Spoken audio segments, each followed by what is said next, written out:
Ibu buat, ibu hebat. Ibu buat, ibu hebat.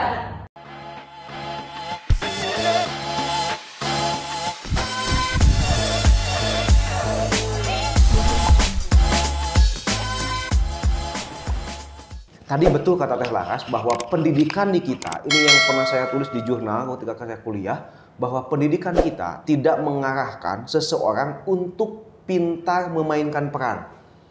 Punten, semua orang kadang-kadang profesional di dunia pekerjaan, profesional di dunia karir, tapi dia tidak bisa memainkan peran. Satu, saya di sini mungkin sebagai seorang teman buat teman-teman.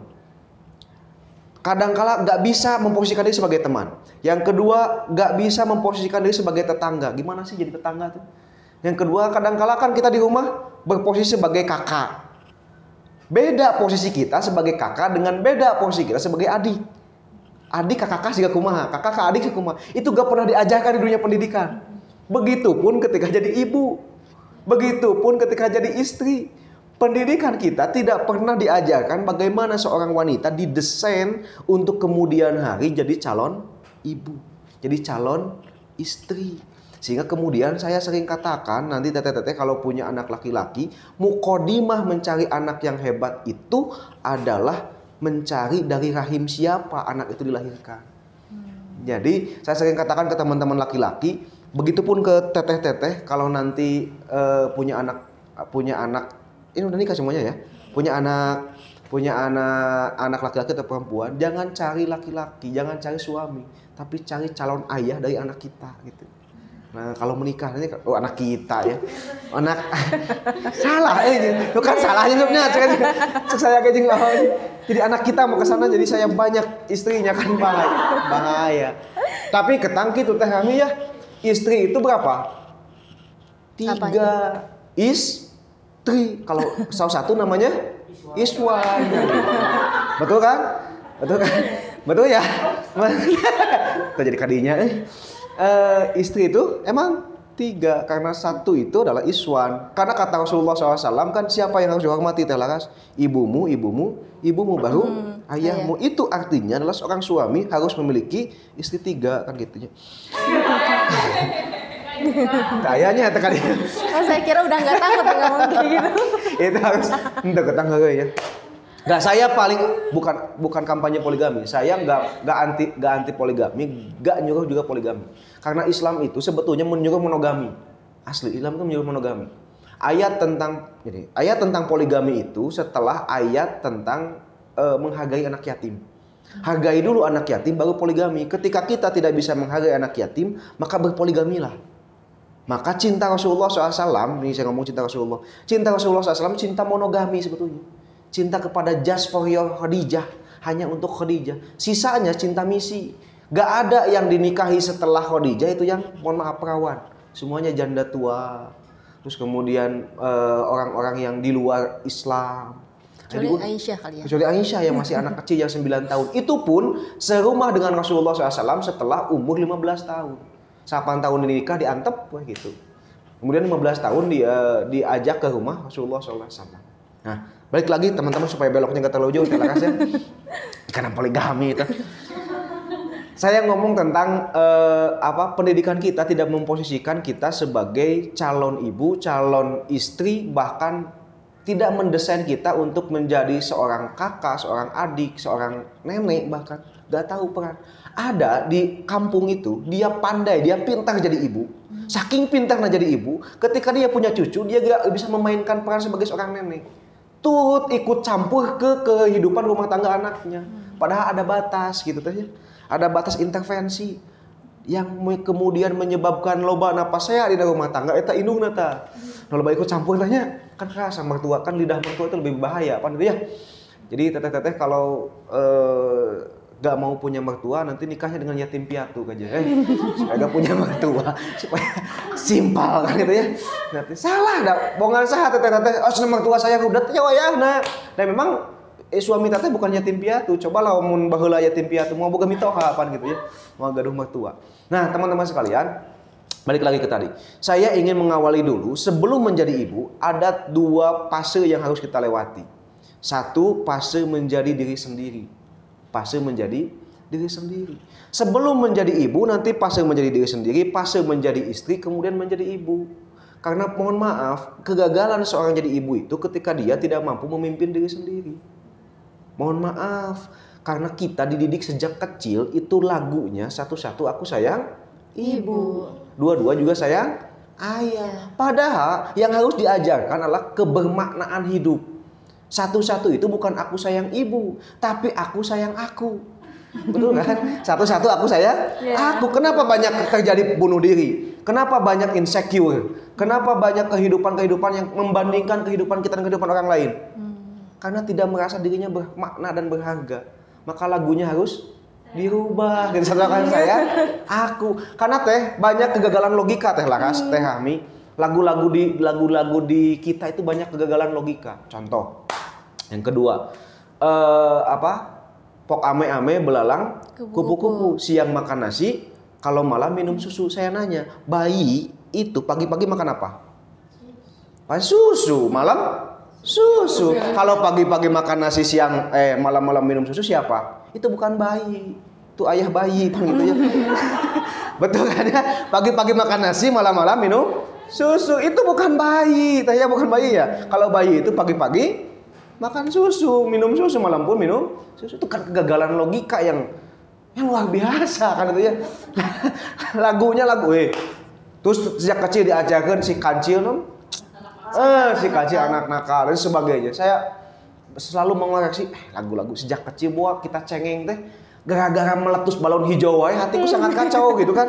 Pihaning balon ngabeleduk tinggal niup deui. Hatiku jadi sangat kacau. Bisa jadi kemudian nanti ketika dia gede bukan hanya meletus balon hijau, mungkin nanti karena diputuskan kabogoh jadi hatinya sangat kacau. Karena sejak kecil dia diajarkan sekedar meletus balon hijau saja, hatinya menjadi sangat kacau gitu. Maka tolong ini jangan pernah diajarkan di anak-anak SD, di anak-anak kecil gitu ya. Lagu-lagu nebet kieu saya teh bawa saya ayeuna minderan teh kieu akibat sejak kecil didoktrin kayak gitu teh gitu. Nah, maka satu menjadi pribadi yang terbaik, pribadi diri kita sendiri dulu. Karena mohon maaf, dalam ilmu keluarga itu namanya ilmu parenting, bukan ilmu childrening. Kalau ilmu childrening itu adalah ilmu memperbaiki keluarga, ilmu memperbaiki suami. Tapi ternyata dalam parent itu adalah ilmu memperbaiki diri kita, parent, kita sebagai orang tua. Maka dalam ilmu parenting yang pertama itu adalah tentang perbaikan diri. Saya ngomong agak sedikit ke agama ya. Doa-doa agama itu semuanya sebelum ke suami, sebelum ke keluarga, doanya ke kita dulu. Punten. Nabiullah Ibrahim alaihissalam dengan istrinya Siti Maryam, beliau berdoa sebelum dia menginginkan anak yang soleh, dia meminta Rabbij'alni muqimas sholah wa min dzurriyyati. Ya Allah, jadikanlah aku, di aku dulu, dan keturunanku serta istriku anak-anak yang mendirikan sholat. Ya Allah, Robbi habli, jadikan dulu aku dan keturunanku minas sholihin, jadi orang-orang yang soleh. Robbi ja'alni min ladunka dzurriyyatan thayyibah. Ya Allah, jadikanlah aku dulu. Semua doa-doa di Al-Quran itu tentang keluarga itu bukan tentang ya Allah kasih saya suami, ya Allah kasih saya anak, enggak. Semuanya itu tentang aku dulu. Dan itu jangan kita lakukan selaku ibu. Kita minta ke Allah, ya Allah jadikan anak kami anak yang hafid Quran, anak kami anak yang soleh untuk anak. Tapi keindungna naon? Ya Allah jadikan abi loba duit kan itu ya. Gitu kan ya. Ya Allah jadikan abi supnya gitu ya. Ya Allah jadikan abi punya make up baru, punya apa baru, punya mobil baru. Ke anak mah kabeh akhirat. Ya, ke anak mah kabeh terbaik teh kami ya. Tapi keindungna naon? Dunia kabeh ya Allah boga sepatu anyar lebaran ya Allah kan itu ya. Maka eta jaka semung teu nyambung teh laras. Anaknya minta yang terbaik, indungnya minta dunia. Saat adu belajar, ada belajarnya. Sakumaha berusaha dengan keras pun gak akan tercapai cita-cita itu karena gak klop, gak match. Maka salah satunya adalah mohon maaf dalam ilmu parenting, ilmu tentang perbaikan diri. Satu kuncinya bagi ibu-ibu milenial, saya sering katakan ke ibu-ibu, satu kuncinya di ibu-ibu di usia milenial itu bukan pandai menasehati gak. Teh Laras, karena Teh Laras ustazah misalnya, ketika pulang ke rumah datang anaknya, diuk. Suami diuk, saya ustadah, dangukeun. Bukan kayak gitu. Ternyata ibu di usia di zaman milenial kunci cuma satu, menyenangkan dilihat suami, menyenangkan dilihat anak. Suami itu saya merasakan ketika pulang kerja itu, mohon maaf teman-teman sekalian, ketika pulang kerja itu dengan segumpal masalah di kepalanya. Datang ke imah, lihat istri, seharusnya seperti Rasulullah lihat Khadijah, setengah kekhawatirannya hilang. Hari suami teteh balik di pegawaian, masalah datang ke imah geus lieu teng darah tinggi jadi naik aing ngali pamajikan udah cenah gitu. Sabnaon ketika pulang ke rumah yang dikatakan oleh teteh apa? Ngeluh. Mohon maaf ketika suami pulang jangan dulu ngeluh. Sediakan dulu air minum, sediakan dulu makan, sediakan dulu air hangat, ulah waka ngomong. Masalahna di urang naon datang gas beak, Bapak jajan ongkos jajan beak, galon beak. Bapak mah uli ini pegawaian salaki ke tepi aing balik deui pada akhirna teh naon ngedah geus ngeluh datang can ge acan geus kegeberan gitu teh halakas ya. Maka mohon maaf, yang pertama itu menyenangkan. Maka dalam kaidah Islam itu ada namanya ta'lif qabla ta'rif. Berkaitan hati dulu sebelum menasehati. Menyenangkan dulu sebelum menasehati. Pantang menasehati sebelum senyum. Dan masalahnya yang sulit menyenangkan itu apa? Marah. Ngambek emosi. Kenapa? Karena ini setan. Setan ini, saya baca hadisnya sahih bahwa kunci utama setan menggoda ibu-ibu adalah menitipkan rasa lelah di hatinya. Satu kata yang sering keluar dari ibu-ibu ketika di rumah naon teh Laras? Asa cara rape. Betul kan? Ini cara rapenya itu. Cara rape karena itu setan teh kami. Saya bukan kata saya, itu setan. Dalam hadis suatu hadis dikatakan bahwa saat ketika saya ingin merusak suatu rumah tangga, maka saya rusak dulu ibunya. Dengan cara apa? Menitipkan rasa lelah ke hati ibu itu. Udah angku lihat, cara rape. Can ge acan cara rape. Ningali salaki geus rodat, cara rape. Karena apa? Karena mohon maaf, setan itu suka rapat. Di malam-malam setan itu rapat.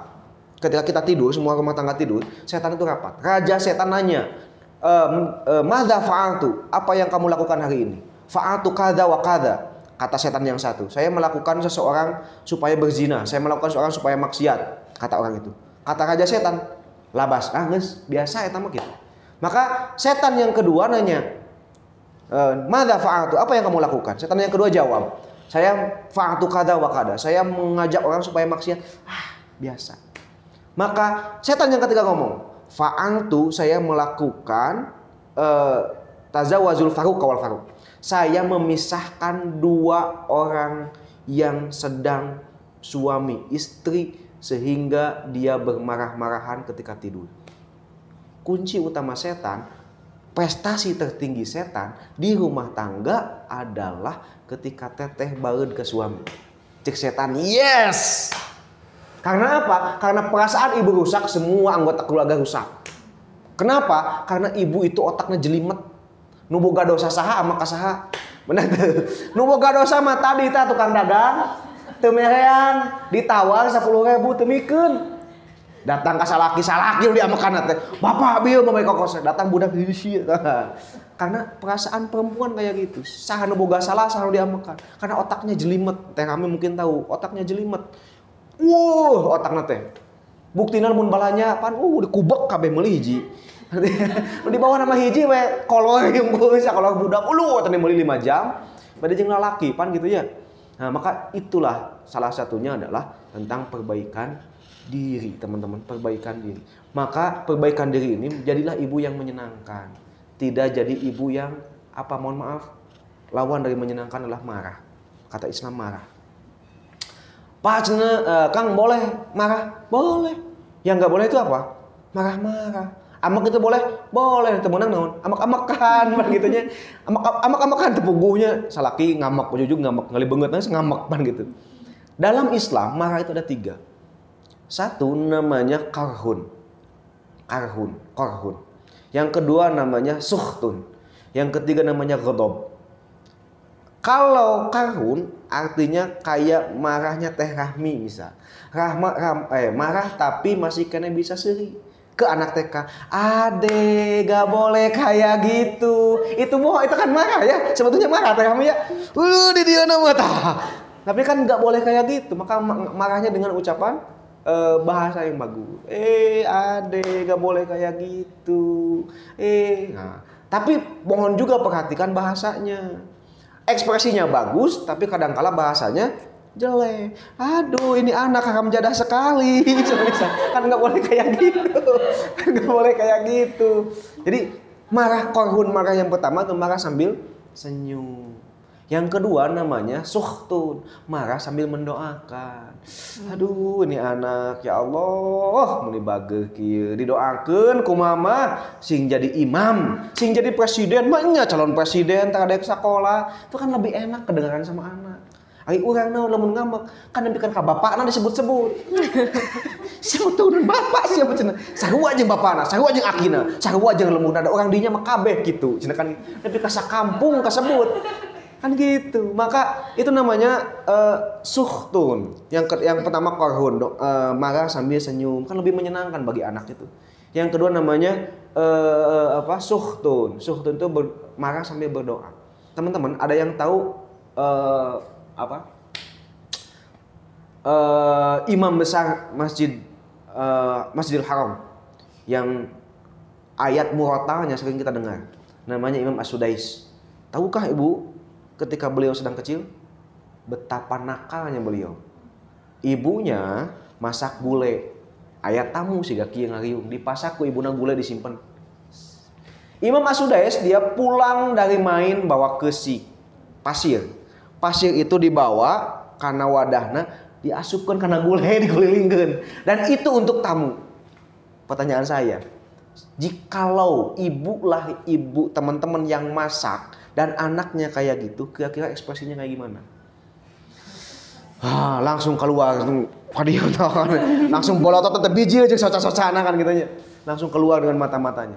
Tapi apa kata ibu dari Imam As-Sudais?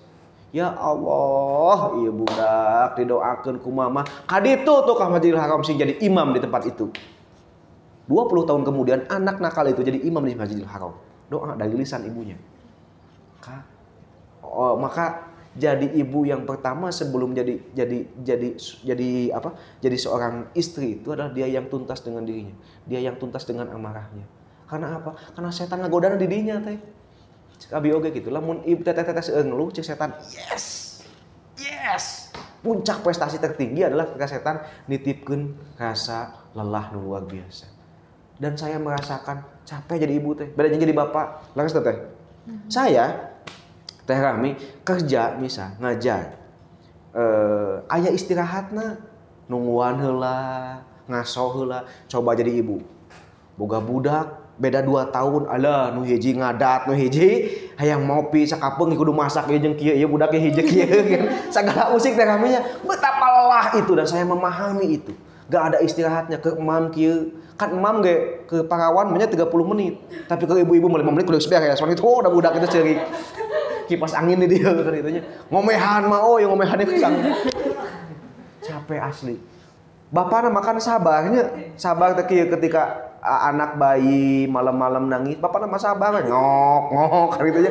Urang makan kudu gogah kukulutus najehan bapakna sekali ewang gitu. Karena betapa lelah jadi ibu, tak aya cutina jadi ibu mah. Mentak wajar lelah itu. Kumaha budakna bangor tetekelan, kumaha budakna lalaki. Anak laki-laki itu kan otak kanannya yang duluan berkembang. Anak laki-laki itu kan imajinasinya gede. Anak saya ketika lihat ini kursi, yang ada di pikirannya bukan kursi, mobil, serodotan, yang digajengan anak laki makan gitunya. Padahal anak perempuan lebih kalem karena otaknya berkembang seiringan gitu. Nah, mentak budak perempuan masih lebih palintar.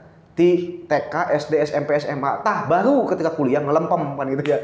Karena otak laki-laki ketika kuliah itu tune in-nya di situ. Mulai pintar nadidinya gitu. Maka teteh lamun boga budak laki-laki 4 tahun 5 tahun bangor ka cida doakeun we. Engke pintar na geus kuliah gitu. Kita bakal aya sih. Da abi ge nuju SD mah bodoh teh asli. Bukan berarti anak pintarnya.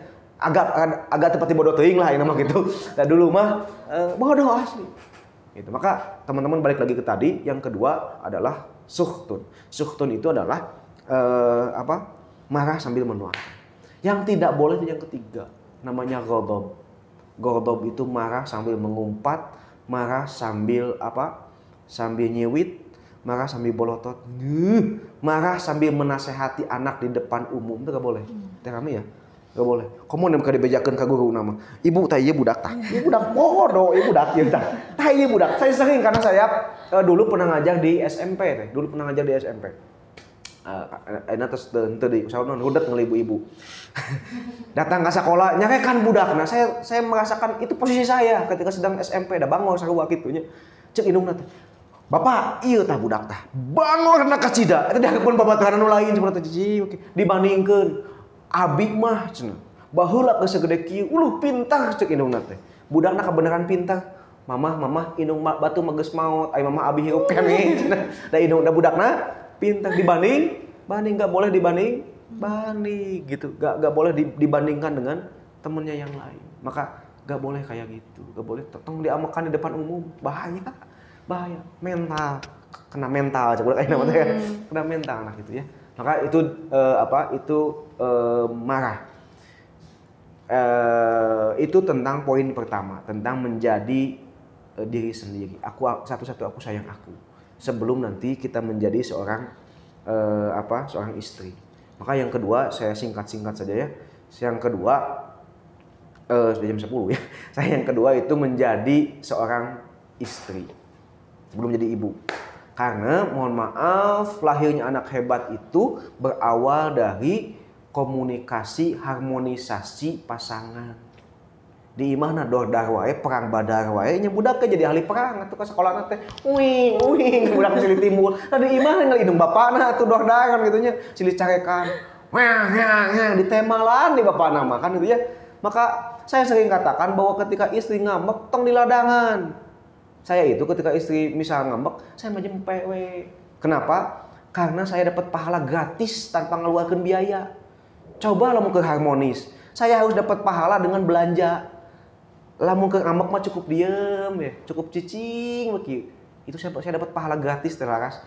Ya Allah, pahala sok ngambek. Dan bagi perempuan ketika marah itu kahayangna di ladangan mah. Ngomong. Ketika suaminya diem, dia meminta suaminya supaya ngomong, padahal itu salah fatal, teman-teman. Perempuan itu ketika dia banyak masalah, ketika dia banyak pikiran, stres, dia itu banyak ngomong tanpa mikir. Teu dipikir heula. Mulut mendahului kepala. Kalau saya bahasa kasarnya ya, sungut miheula antarang gitu saya kayak ibu-ibu mah gitu. Kadang-kadang mulut mendahului kepala. Banyak ngomong tanpa dipikir. Sorry, ketika teteh-teteh misal nuju ngamak, nuju keheul ke seseorang atau di rumah tangga, pasti sok sanajan jelema na eueuh ngomongkeun keneh. Kemasak salaki aing goyak kayak balik. Ngomong tahu padahal salaki mah geus eueuh eta teh. Bukan di mana? Banyak ngomong. Tapi ternyata lelaki terbalik teh, sorry. Lelaki itu kalau dia sedang stres, dia banyak tekanan, tetehnya rios wae. Dia itu banyak berbuat daripada mikir. Dia banyak masalah teteh ngeluh terus. Dia diam. Tiba-tiba dia bawa pisau nojos. Sep. Dia banyak berbuat tanpa mikir. Tiba-tiba ngegampleng. Kebanyakan KDRT itu suami istri tidak paham itu. Laki-laki ketika dia banyak masalah dia diam. Cicing begitu. Ketika teteh melihat IG atau melihat status WA suami teteh update status 5 poe, berarti kayak masalah. Lamun teteh Allah update status dipikeun ka 24 jam titik leletik, berarti kayak masalah. Segala diupdatekeun berarti kayak masalah. Karena apa? Karena perempuan ketika dia banyak ngomong, dia banyak berekspresi, dia sedang banyak pikiran. Maka itulah yang harus dipahami oleh suami. Lamun istri ngamuk, tong di ladangan. Cempe, iya. Karena saya pernah tulis di IG itu, perempuan itu tidak butuh solusi. Nggak butuh. Dia butuh empati. Kayaknya dress code-na di teman ibu teh pakai baju krem. Bagusnya tiungna koneng atawa hejo. Nanya ke salakina jawab hejo. Datang pakai oranye gitu nya. Ongko nanya cek salakina teh. Tapi boga pendirian sorangan. Kadang begitulah makhluk yang bernama perempuan, jelimetnya kan kayak gitu. Kadang-kadang sulit dipahami oleh laki-laki. Nah, maka dalam Islam menjadi pasangan itu teteh-teteh, dalam menjadi pasangan itu ada dua. Satu namanya imro'ah, dua namanya zawuj. Kalau imro'ah itu pasangan yang tidak seimbang. Pasangan itu seimbang. Satu suaminya soleh, punya cita-cita masuk surga, sedangkan istrinya enggak. Nah, atau imro'ah ini pasangan yang couple. Dua-duanya tidak mau punya cita-cita masuk ke surga. Siga Abu Jahal jeung Ummu Jamil. Allah mengabadikan dalam Quran surat Al-Lahab. Tabat yada abi lahabiu wa tabma aghna anhu maluhu wa ma kasab. Sayasla naronda talahab wa mra'atuhu imro'ah. Dan istrinya yang menyediakan kayu bakar. Suaminya masuk neraka, istrinya menyediakan kayu bakar. Jadi teteh lamun alim lebet karena surga, alim taat ke Allah, alim ngadidik budak, maka nanti siap-siap ke suami. Kayak di neraka, siksa bareng hayu, cepeng-cepeng, nggak bisa mungkin. Kayak kapelan di nerakanya duaannya, cepeng-cepeng bisa nyeri, meta nyeri teuing, disiksa ke malaikat. Aduh, cenah nggak bisa teman-teman. Maka itu namanya imro'ah, pasangan yang tidak seimbang. Pasangan yang suaminya punya cita-cita surga atau istrinya punya cita-cita masuk surga sedangkan suaminya enggak, seimbang. Solehna sabelah, bageuna sabelah gitu. Atau dua nana jelek, maka itu namanya imro'ah. Kalau pasangan yang dua-duanya punya visi kebaikan. Dia melihat kejelekan di istrinya, dia melihat kejelekan di suaminya, tapi bersedia menerima itu dan bareng-bareng memperbaikinya, maka disebut dengan zawuj. Maka ayat di pernikahan yang sering kita lihat di undangan itu kan, wa min ayatihi an khalaqalakum min anfusikum azwaja, zawuj. Dalam pernikahan Allah menginginkan pasangan itu yang zawuj, yang azwaj, yang pasangan dua-duanya punya visi perbaikan diri. Karena apa? Karena tidak ada yang sempurna. Saya pernah upload status 2 hari yang lalu, kajian teteh-teteh kayak gini, teteh-teteh milenial yang sedang nyari jodoh. Kang sedang nyari jodoh? Iya siap, saya tanya. Teteh punya kriteria jodohnya apa? 1, mapan. 2, soleh. 3, jadi imam di keluarga. 4, dia bisa mandiri. 5, bisa baik dengan orang tua saya. 6, bisa ngelola anak saya. 7, bisa masak. Saya bingung. Teteh nyari suami atau nyari nabi? Udah mau ayah bisa gitu atuh. Mau ayah pasti ayah bolong. Pasti ayah bolong-bolong, maka bersedia untuk memperbaiki diri bareng-bareng. Itu namanya zawuj. Kenapa suami teteh nu sakit rudetna itu dititipkeun ka teteh? Karena memang teteh yang sanggup. Ladang pahala teteh tidinya. Ladang pahala teteh tidinya ke titi suami. Aduh, ya suami pisurgaeun ya Allah. Saya kan lebih nikmat karena hati teteh lebih menerima itu tinimba daripada teman-teman teteh-teteh kukulutus.com itu ya. Daripada gaya gitu gak menyelesaikan solusi. Maka itu namanya zawuj, menerima suami kemudian bareng-bareng menuju surga. Nanti stepnya ada 3. Saya di lain kesempatan lah, mudah-mudahan ada waktu ya, atau di channel YouTube saya lihat ada ya, namanya Sakinah Mawaddah Rahmah namanya. Kumaha sakinah teh? Sakinah itu bukan cinta yang menenteramkan saja, tapi cinta yang menggelorakan. Setelah bertemu dengan teteh, hilang keresahan itu dan dia mendapatkan casan energi untuk bisa bergerak lebih maju. Namanya sakinah. Nanti lain waktu ya kita bahas supaya jadi zawuj itu kayak gimana. Banyak sekali turunannya. Nah, dan yang terakhir jadi ibu. Nah, tadi kunci jadi diri sendiri, tong gede amek, menyenangkan. Yang kedua jadi istri itu adalah jadi pasangan yang zawuj, pasangan yang bersedia menerima, kemudian bersedia memperbaiki diri bareng-bareng. Nah, yang ketiga jadi seorang ibu. Kata Allah Subhanahu wa taala melalui Rasulullah SAW dalam hadis qudsi, Rasulullah SAW berkata bahwa kata Rasulullah SAW, tazawwazul waduda wal walud. Tikahlah olehmu seorang ibu, seorang istri yang syaratnya 2 enteng jadi ibu terbaik itu Islam. 1 al-wadud, 2 al-walud. Wadud itu adalah penuh kasih, penuh cinta. Ternyata Islam tidak membutuhkan tikahlah olehmu ibu-ibu yang memiliki metode mengajar, enggak. Karena dengan cinta kasih Teh Rami mungkin mengalami, Teh Laras mungkin mengalami. Karena dengan cinta kasih semua menjadi lebih indah. semua menjadi mudah untuk kita pelajari. Semua menjadi dorongan buat kita untuk menjadi lebih baik. Kan dengan cinta kasih ke anak kita. Mohon maaf, ada orang-orang yang perempuan yang level pendidikannya S3 bahkan sampai profesor, ketika dia pulang ke rumah lelah, kemudian tidak memiliki cinta kasih, maka jangan pernah berharap jadi ibu yang terbaik. Kata Islam syaratnya cuma 2 itu. 1, wadud, cinta kasih.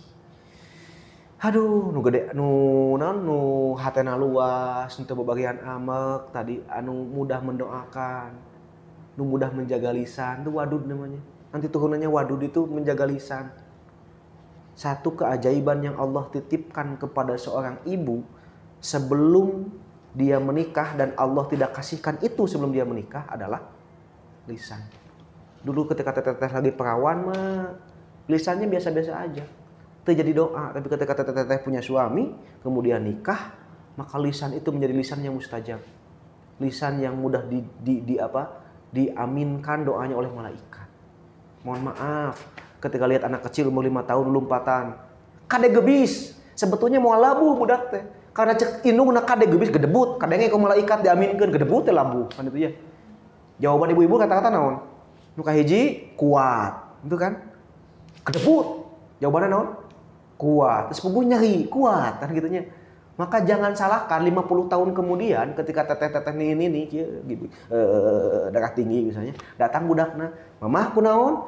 "Nyieu panas tiris." Cek budakna kuat. Gitu. Karena sejak kecil anaknya ngomong kuat, tapi puguh nyeri. Yang kedua naon kata-kata ketika jatuh? Hah? Ketika jatuh ngamekan ya, dia makan. Dah cek cicing. Apa kata aing juga gitu ya. Saya menyaksikan itu teh kami. Saya menyaksikan itu di mananya? Saya bukan nama di mall lah, di mall. Ade, hati-hati ade jatuh. Ade gedebut. Apa kata aing juga? Ada kuat ayang seri yang ngomong campur hut badag gitu yang tengah itu ya. Yang tina beas ya. Itu namanya naon memarahi. Yang ketiga kata-kata milarian disclaimer, menyalahkan yang lain. Kamana batuna? Batu. Kamana iya yang salah na teh ieu. Tak ieu carekan si lantai na teh kan dia. Maka usia dia dewasa seusia kita, seusia teteh-teteh, ketika ada masalah nyalahkeun batu. Nah, teteh beut rumah tangga teh beut si Aa teh beut balik ke mitoha wae. Ada mitohana teh. Lu campur wae, nyalahkeun mitoha pada akhirnya. Karena sejak kecil dia menyalahkan orang lain. Maka kata Allah Subhanahu wa taala lewat Rasulullah, jadi ibu yang pertama itu adalah wadud. Wadud itu adalah penuh kasih. Cinta kasih, penuh penerimaan, sabar, ngadoakeun. Punten teteh, pernah gak kita tahajud buat anak kita? Ya Allah, nitip si fulan anak saya yang pertama, ya Allah. Nitip si fulan anak saya yang kedua. Ya Allah, nitip suami saya ketika dia sedang bekerja jaga. Karena itulah suami. Karena itulah istri, sorry. Istri itu, saya ke istri saya boleh gak kerja? Karena saya gak kerja ya di rumah sehari-hari ngurus anak saya. Cara kerja istri saya adalah dengan mendoakan, memberikan saya sepenuhnya energi supaya saya bekerja lebih kuat di luar, lebih tahan goda di luar, lebih tahan badai di luar. Maka teteh belajar yuk, bangun malam tahajud. Mungkin suami kita mendengarkan, mungkin anak kita mendengarkan. Bisa jadi anak soleh itu bukan dengan metode saja, bisa jadi dengan metode, dan bukan hanya itu saja bisa, tapi bisa jadi dengan doa. Ya Allah, jadikan anak saya anak yang soleh, ya Allah. Digigiheunana teh, digigiheunana. Bisa jadi dia bangun, nyilek ya. Lama-kelamaan dia mendengarkan. Dia mendengarkan doa dari ibu tercintanya sambil meneteskan air mata. Karena kita jarang meneteskan air mata buat anak kita. Loh, kita meneteskan air mata untuk uang kita yang sudah habis di kantong. Yang sisanya cuma uang yang 1.000. Sehingga gede amak teh Rahmi. Kenapa? Karena uangnya yang tersisa di loket, nu tadi make kopeah, ya, sahodaqoh aja ono loket caricing, jempe, da make kopeah salolat dina pesakna teh. Ieu nu mau bedog atuh, pogoh teh dek cicing kieu anu itu 1.000 teh mau bedog kan gitu nya. Tong-tang ngabujuhna teh. Tak teh dek cicing. Maka kali-kali doakan itu, doakan suami kita. Tenangkeun jiwa kita. Ya Allah, beri saya kekuatan. Ya Allah, jauhkan saya dari godaan setan. Ya Allah, jauhkan rasa-rasa, mungkin saya itu lelah, mungkin saya capek, tapi jauhkan rasa-rasa mengeluh di hati saya. Kan tadi saya kembali lagi, setan tuh yes, Ketika teteh mulai nyerocos jempingan weng gitu kan di rumah ya. Banyak ngomong, maka hati-hati dengan itu. Nah, itu yang pertama jadi ibu. Yang kedua adalah al-walud. Walud ini adalah satu wadud, dua walud. Wadud itu banyak cinta kasih, kalau walud banyak anak. Mau ke banyak anak teh? Khadijah itu ditikah oleh Rasul berapa tahun ya? 40 tahun. Ada yang ngomong 40 tahun. Betapa produktifnya menurut Teh Rami, seorang wanita ditikah 40 tahun punya anak 5. Kan hari ini di atas 40 tahun kan rentan ya kalau hamil ya, rentan ya. Karena emang faktor usia. Tapi Khadijah punya anak 5 di umur 40 tahun. Luar biasa. Maka hari ini kan ibu-ibu kebanyakan halimnya gaduh putranya. Bahkan sampai ada isu child free kan. Bebas anak. Itu kan emang gak mau repot. Gak mau repot. Nah, maksud saya bukan dipahami anaknya banyak saja. Tapi al-walud ini adalah kesediaan untuk repot. Jadi ibu tuh kesediaan untuk repot, kesediaan untuk capek. Karena banyak anak kan, semakin banyak anak semakin repot kan? Repot kan? Temulah anak. Loba tuh hiji wae riweuh pan katanya. Hiji wae ngalahirkeun capek pan katanya. Komodi 2, komodi 3, tapi ternyata kata uwa saya yang punya anak 12, mang saya nyebutkeun, mang cenah. Boga budak nu kalima mah nya nyeri cenah ngalahirkeun teh. Oh gitu wa cenah teh. Ti genep ka itu mah geus teh nyeri cenah ngalahirkeun teh. Wah mah nya cenah.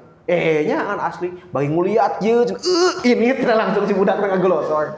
Atau nu ka 12 mah teh kami kebersin cenah memang. Haci cenah ini langsung da sabab geus logor teh amunnya geus minang teuing ngalahirkeun. Nah maka heueuy kita ketemu teh rasanya mah teh serius teh.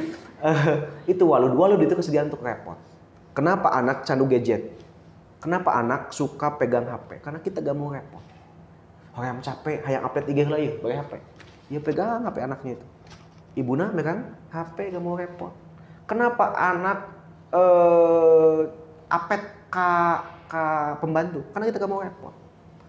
Karena kita gak mau nyimpan HP di depan anak kita. Karena kita gak mau bikin aturan kapan HP itu dipergunakan, dioperasikan, kapan HP itu disimpan, dan di mana HP itu dipergunakan. Saya sering ada orang tua, ibu-ibu yang ngobrol, Kang, kumahanya budak abi teh nyanu pisan kana gadget teh. Gak masalah kalau dikasih gadget, tapi ulah nepikeun ka tadi nyanu. Apa mah jadi masalah. Dia tahu bahwa ada gadget, tapi mohon maaf jangan pernah dikasih dikasih full. Maksud saya kayak gini, ketika anak kita mau pegang gadget dicepengan ku teteh, ulah dia punya akses total. Katakan tadi kita punya akses penuh gitu, akses penuh budak teh cepengan ku kita gitu. Nu kadua, cari di HP itu nonton apa anak kita. Contoh, anak saya itu lalajo nu saringnya itu lalajo Power Ranger. Dulu kumaha carana saya lepas anak saya dari Power Ranger, belilah saya kostum Power Ranger. Api-api saya juga Power Ranger. Kumaha sih kalakuan Power Ranger juga kieu. Walaupun badan saya tidak sispek. Ada cek budak urang. Ayahnya cenah Power Ranger genut juga kieu. Keun bae ka urang. Nu penting mah saya memindahkan Power Ranger itu ke dalam dunia nyata. Oh ternyata bapak urang lebih asik dari gadget itu. Yang ketiga, teman-teman, ketika anak kita sudah mulai candu terhadap gadget, jangan dulu dinasehati. Cari tahu dulu naon teu resepna. Nyanyinya Upin Ipin, pokoknya masalah teteh, namun budak resep Upin Ipin, kudu ceples siga Upin Ipin. Hai, teteh kami ya, atau juga SpongeBob misal. Hai Petri, kan gitu ya. Hai SpongeBob, kan gitu ya. Hai, saya ke apa? Kan tidak mendengar aja. Kudu persis siga Tuan Crab, kudu persis siga siga SpongeBob gitu. Bahkan saya nelfon ke anak saya ketika saya sedang ngajar. Sedang di kampus, saya nelpon ke istri saya. Nelponnya itu bukan gimana kondisi rumah enggak. Saya ngomong gimana kondisi bikini bottom. Anak saya atau ini ya bikini bottom itu sedangkan gitu ya. Tahu bikini bottom di film SpongeBob ya. Maka pindahkan hal-hal kayak gitu ke dunia nyata. Kebanyakan di kita akibat dari awal kita gak mau repot dikasih HP. Maka belajarlah untuk gak mau repot. Kan bae, da imah balalama teh da wajar itu rumah. Lain museum. Itu ya. Teh kami saya curiga lamun ima. Saya masuk ke rumah teteh-teteh misal. Dan rumahnya balasih siga kieu. Saya curiga. Satu, indungna galak. Nu kedua budakna autis, cicing. Nah karena apa? Umur 4 sampai 5 tahun aktif. Segala dicoo, segala dipuihkeun. Lamun balaga siga kieu curiga 2, indungna galak. Toes itu cicing. Di balotatan. Cicing budak teh nyoot aya kan itu nya. Karena indungna galak. Nu kedua atau autis cicingan budakna karena umur 4 tahun wajar, balala wajar. Pahami, sampaikan ke suami bahwa rumah kita itu rumah, tempat yang paling nyaman buat anak kita. Bukan museum, nu teu meunang di toel, nu teu meunang di ragap, nu teu meunang di opi teh kaminya. Kue lebaran diantap untuk lebaran, pan itu nya. Nu meunang di dahar teh hiji, naon nu tutung pan kitu nya. Nu lainna mah teu meunang di dahar. Saya itu masa sejak kecil dendam. melong. Yuk, cik ibu saya kena tutung. Anu tutung membung atuh mah cinta yang nanya. Gitu ya. Kak, itulah jadi ibu, maka please ketika teteh mau jadi ibu, belajarlah untuk merepot-repot diri. Nikmati karena masa ini nggak lama. Masa jadi ibu itu nggak lama. Paling-paling umur 17-11 tahun anak teteh itu gak mau lagi digendong. 10 tahun gak mau lagi ditimang-timang, gak mau lagi 10 tahun tidur bareng dengan teteh. Hayu ka dipakai ku mama, naon sih? Kan gitunya. Karena udah 10 tahun, gak lama nikmati itu. Kenapa ibu kita atau nini anak kita, incuna, lamun ulin ka imahna atoh, nenek. Kenapa? Karena dia belum puas ngasuh kita. Sehingga kemudian memuaskan ngasuh kita teh ngasuh incuna. Baheula can wareg sigana direpot ku indungna, ayeuna yang direpot ku anakna. Teteh pun kayak gitu, gak lama nikmati masa-masa ini. Nikmati masa-masa nu ieu gugah, nu ieu ngadat. Nikmati masa-masa itu gak lama, paling lama 10 tahun. Nikmati karena disitulah letak kemuliaan teteh. Karena kata Allah Subhanahu wa taala, salah satu wanita yang dijamin oleh surganya oleh Allah Subhanahu wa taala adalah wanita yang mampu menjaga perasaannya. Allah ngasih 4 contoh model wanita dalam Islam. Satu namanya Khadijah, 2 namanya Fatimah, 3 namanya Maryam, 4 namanya Asiyah. Ya, saya ulangi lagi. 1 namanya Khadijah, 2 namanya Fatimah, 3 namanya Maryam, 4 namanya Asiyah. Siapa mereka? Kita perhatikan orang-orang terbaik di 4 orang ini. Khadijah, posisi orang terbaiknya ada di mana? Di samping. Siapa? Suaminya Muhammad SAW. Fatimah, di mana posisi orang terbaiknya? Di atas. Ayahnya Nabi Muhammad SAW. Maryam, di mana posisi terbaiknya? Di bawah. Anak Nabi Isa alaihissalam. Asia, di mana posisi orang terbaiknya? Gak ada hubungan nasab. Karena Asia ini namanya Bu Aun, istrinya Fir'aun kan itu ya.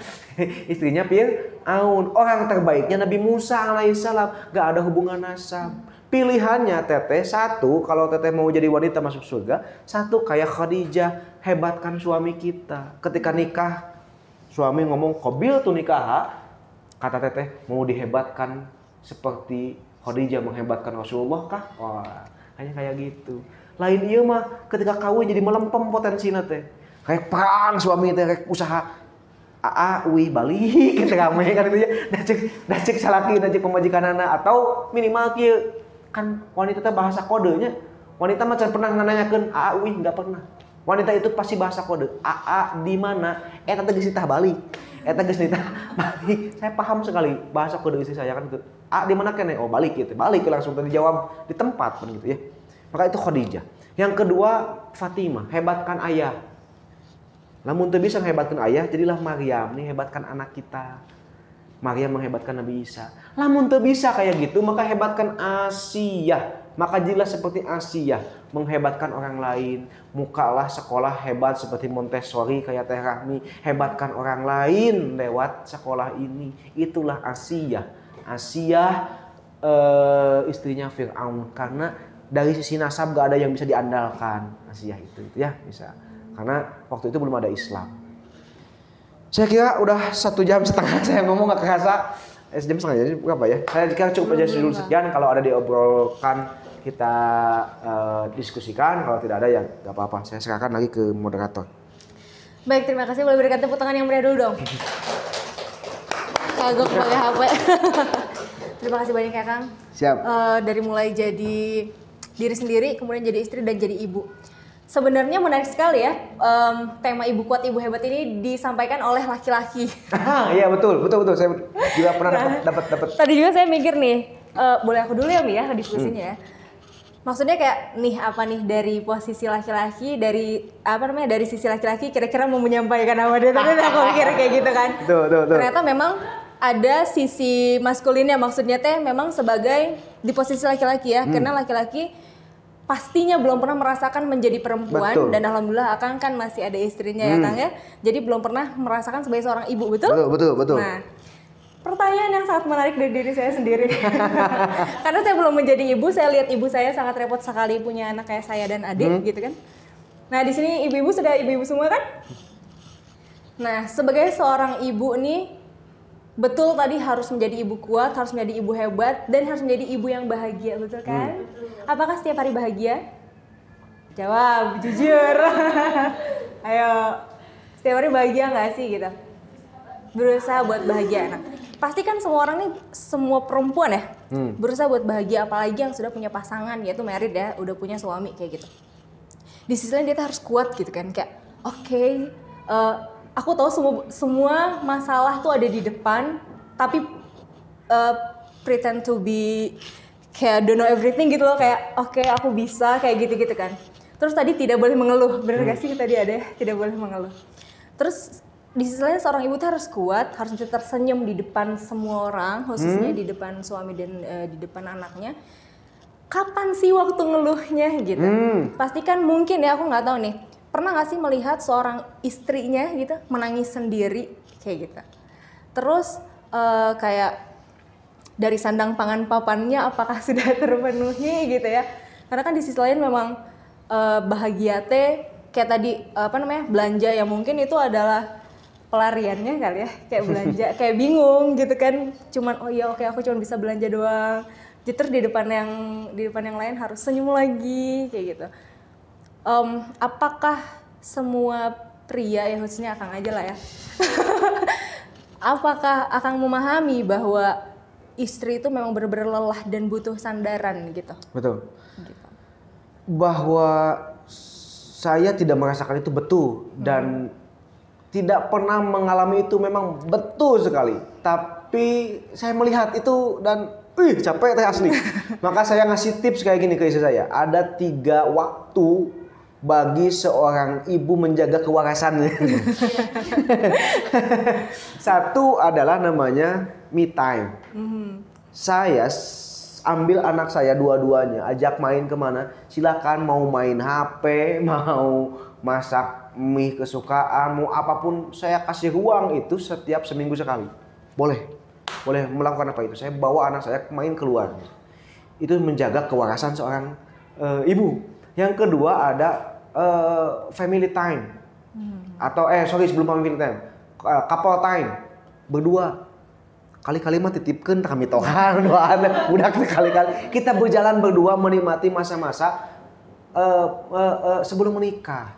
Masa-masa awal-awal mula menikah, atau menikmati masa-masa teteh-teteh ingin curhat ke suami, ingin ngobrol. Karena lelah itu yang kemudian menjadi ngambek, menjadi kuku lutus akibat dia tidak selesai kasaha ieu kudu ngomong.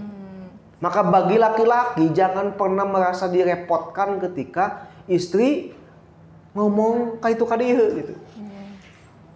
Ketika istri ngomong ngeluh, saya kalau ke ibu-ibu teh, jadi bahasanya jangan mengeluh. Nanti kalau laki-laki terimalah keluhan itu gitu. Sabar, kepada siapa lagi dia harus ngeluh. Saya curiga kalau teteh-teteh sering update status ngeluh tentang kehidupannya, itu akibat ngeluhnya tidak habis ke suaminya. Sehingga bahe ka batur, bahe ka tetangga. Mohon maaf, aib suatu keluarga kenapa sampai ke tetangga yang lain karena tidak selesai di suaminya. Kada selesai di suaminya. Mohon maaf, kenapa aib rumah tangga kita sampai ke orang lain karena teteh-teteh ketika silih siaran, ketika saling ngobrol, itu ngomongkan salakina. Dengan mukodimah apa? Orang Sunda itu, Teh Laras, mukodimah sebelum ngomongkan orang lain naon? Lain si ngomongkeun. Lain si ngomongkeun. Eta teh ngomongkeun. Eta teh ngomongkeun. Lain si ngomongkeun di mah nya ceuk. Lain mah lain ngomongkeun lain. Eta teh ngomongkeun.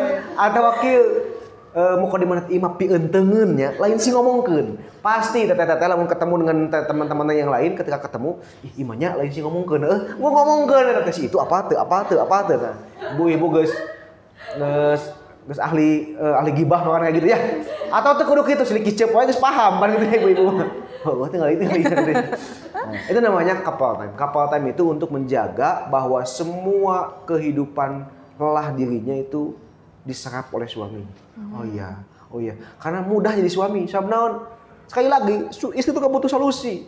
Itu dengan cuman kita hungkul, sangat bangga saya bagi tidur kan. Cenah kan gitu ya. Bagi tidur saya ngomong kieu. Jadi kumaha hari ieu? Oh jadi hari itu. Saya ngobrol apa aja. Lila kahilaan mah tibra. Itih cenah cing saya teh. Sugan teh merhatikeun tadi kan efek teh tibra. Maka itu ada namanya couple time. Berjalan berdua. Ada waktu untuk berdua dengan suami kita. Kadangkala apalagi kita posisinya dekat dengan orang tua kita. Kadangkala sulit mengekspresikan kemauan kita. Sulit sekali. Komo laki mah teu pahameun bahasa kode. Beda jeung ibu-ibu kan ya. Ibu-ibu kan bahasa kode, bahasa natanya baju geus butut. Pertanyaan saya, apakah istri itu menginformasikan bajunya butut atau dia meminta baju baru? Dia minta baju baru sebetulnya mah dengan ngomong baju butut. Kan gitu ya. Bukan menginformasikan ke suaminya bajunya jelek, tapi meminta kepada suami tolong belikan yang baru. Kalau suaminya polos, dia akan menanggapi, "Tenang piceun" gitu. Pasti kayak gitu. Itulah namanya couple time. Yang ketiga adalah family time. Ada waktu untuk berkumpul bersama family, bersama keluarga. Dan mohon maaf, healing itu tidak mesti ke tempat-tempat yang mahal. Kadang-kala bersama anak, istri, suami, yuk orang sholat lohor di Masjid Alun-Alun, di Masjid Agung. Itu lebih tenang batin teh gitu. Sebagai piknik lah kemana, misalnya ke Jogja bagi balanja. Tadi kan belanja sebagai pelampiasan gitu. Karena obat pelampiasan wanita itu kan belanja ya teh ya. Pokoknya mah kapusing teh leungit sementara dengan belanja makanya balik belanja lieur deui da duit teh beak. Itu non family time. Yang terakhir lah social time. Social time itu waktu bersosial, waktu berkumpul kayak gini dengan teman-temannya. Itu butuh sekali untuk menyampaikan, setidaknya menyampaikan kesan-kesannya. Jangan sampai menyampaikan aib keluarga. Gak ada teman yang bisa kita percaya seutuhnya. Teman-teman bisa jadi keceplosan beja ka salakina. Salakina comel, laki solihah. Aya laki solihah, aya nu laki kang ngibahan gitu nya. Aya. Enggak, hati-hati dengan itu. Bersosial kayak gini penting.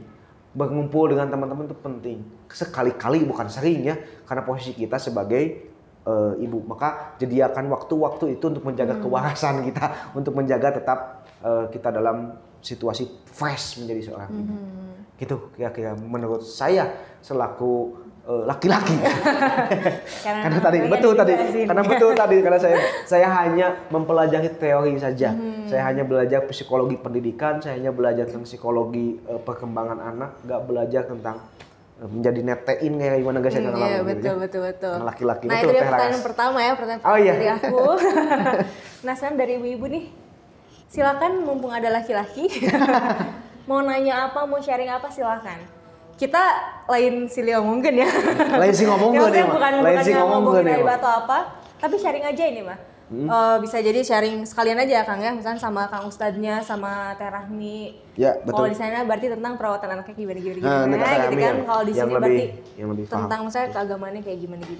Mangga atuh. Ayo. Boleh. Siapa namanya? Saya udah 2 anaknya. Nah, sama suami itu nggak, ya kadang-kadang gitu kalau misalkan dalam mendidik anak atau instruksi lah gitu dalam instruksi suka ada beda pendapat tuh. Kayak misalkan sama sayanya kayaknya jangan deh gitu. Tapi suaminya apa-apa lah.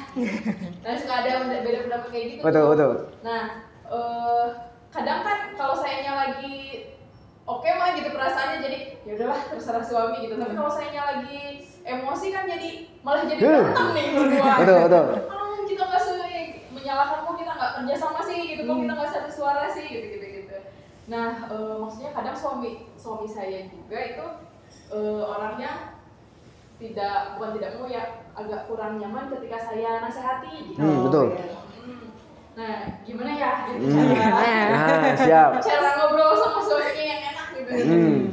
Satu, memang itu wajar dan terjadi di semua hubungan suami istri, hubungan pasangannya. Karena tadi perempuan itu panjang perasaan, pendek logika. Laki-laki itu panjang logika, pendek perasaan. Contoh, perempuan ketika dia belanja, dia selalu belanja barang-barang tidak berguna. Mohon maaf ya, bukan tidak berguna itu bukan sia-sia, enggak. Tapi beda dengan laki-laki. Kalau laki-laki dia merasa bajunya ada 2, kenaon meuli deui aya keneh. Kalau perempuan nggak bisa. Perempuan paling resep belanja 1 emas, bunga, hiasan, kan resep gitu. Laki mah kenaon sih nu kieu, naon sih manfaatna. Kan enggak klop gitu, enggak match. Karena laki-laki itu panjang logika, pendek perasaan. Kalau perempuan panjang perasaan, pendek logika. Semua yang didahulukan adalah perasaan gitu. Maka kalau ngobrol dengan laki-laki, mukodimahnya bukan saya rasa, saya pikir. Maka begitupun saya ketika ngobrol dengan istri saya, jangan ngomong cet pikiran mah atau saya pikir enggak. Tapi saya rasa bagusnya kayak gini. Oh iya ya, dia semacam validitas, memvalidasi perasaan dia gitu. Maka ketika ngomong dengan laki-laki, tolong dahulukan saya pikir, bukan saya rasa. Karena akan masuk ke logika dia, bukan masuk ke perasaan dia. Kan dia tidak ada perasaan sebetulnya. Perasaannya pendek gitu daripada jeung perempuan. Yang kedua, pahamilah waktu-waktu terbaik ketika menasehati. Waktu-waktu terbaik ketika ngasih tahu, ketika ingin match ngobrol dengan laki-laki. 1, jangan pernah menasehati ketika suami sedang lelah, pulang kerja entong. Bahaya, cek Islam itu bahaya. Karena bisa jadi bukan malah menerima, justru malah lebih belotot, malah adu argumen. Yang kedua, nasihatilah paling, mohon maaf ya, mohon maaf ini, saya ngomong agak jorok ya. Menasehatilah laki-laki itu ketika kebutuhan di bawah perutnya sudah terpenuhi. Jadi sehabis kebutuhan perutnya terpenuhi, disitulah semua kahayang teteh asup kabehkan otak laki-laki. Anjing bisa emas. Ketika saat itu mau bakal masuk gitu. Waktu-waktu itu yang harus difahami. Bangun tidur, termasuk bangun tidur, menjelang tidur gitu. Geus lak-lakang. Begitu cara menasihati pun kayak gitu. Anak pun kayak gitu. Ketika anak geus karena kenapa? Karena setengah tidak sadar itu adalah dia tidak punya pertahanan diri. Ketika dia menjelang sepaneng, tokennya habis, tet saja. Bismika Allahumma ahya wa amu, bagi digagapan, bagi diusapan. Sing soleh, sing bageuh tengeng, lap tidur gitu. Anjingnya mama kaditunya, sing bageuhnya, sing solehnya, tuh bawa ke alam mimpi. Beda jeung ketika dia menjelang tidur, indung napas saya ketika tidur anaknya, dia pas saya perang badar, wow gerawokan, dan yang terbawa ke otaknya adalah ibu bapaknya ribut bisa gitu. Jadi pahami waktu-waktu itu. Nanti mungkin ada Kami ada sentuhan yang lain. Yang jelas pahami waktu. Yang kedua pahami cara menasihati ke laki-laki. Cara menasihati laki-laki itu bisa jadi dengan mohon maaf dengan sentuhan fisik, gitu ya. Diusapan heula, diomelkeun lah kancingna bisa. Ulah waka. Tadi saya kasih kodenya. Taklif qabla ta'rif. Taklif itu terikat dulu hatinya sebelum menasehati. Seuri heula tara menasehati. Ke ulin seurian tah baru menasehati. Ke rilek baru menasehati. Ke ngambek, ke ngesang wah. Itu perang badar terjadi asli. Ya, itu mungkin Kami lebih paham, lebih memahami. Saya hanya sekedar perspektif Islam saja yang tahu, karena kualifikasi saya di situ, gak di yang tempat yang lain. Jadi mohon maaf apabila kurang kena gitu. Itu Gitu, moodnya nggak akan berubah tuh? apanya? Di saat seneng gitu terus tiba-tiba jeder gitu dinasehatin. Bisa jadi berubah karena cara kita. Cara kita mohon maaf, kahiji terlalu berbelit-belit. Ya naon sih gitu ya. Tapi dengan cara kita, mohon maaf ya, mohon maaf, punten. Mohon maaf, kenapa ada film layangan putus? Kenapa terjadi terjadi perselingkuhan? Karena mohon maaf, seorang laki-laki tidak terjaga egonya. Egonya terjaga, terkalindungi egonya. Laki-laki itu marah ketika egonya dia ganggu. Ketika egoisnya, ketika dia jiwa pemimpinnya, jiwa laki-lakinya diganggu. Maka teteh ketika manusia, punten nih maaf, punten pisan. Ulah tapi kalau langsung menasehati. Itulah yang membuat mood kita hilang, mood suaminya hilang. Punten nih mah punten pisan, lain sing ngomongkeun nih mah. Punten nih mah, ku pikiran abi menurut saya yang saya pikir harusnya kayak gini. Punten bisa bakal nerima. Kebanyakan kita langsung jebret to the point gitu, juga pesen makanan kan gitu. Mungkin kayak gitulah sepengetahuan saya.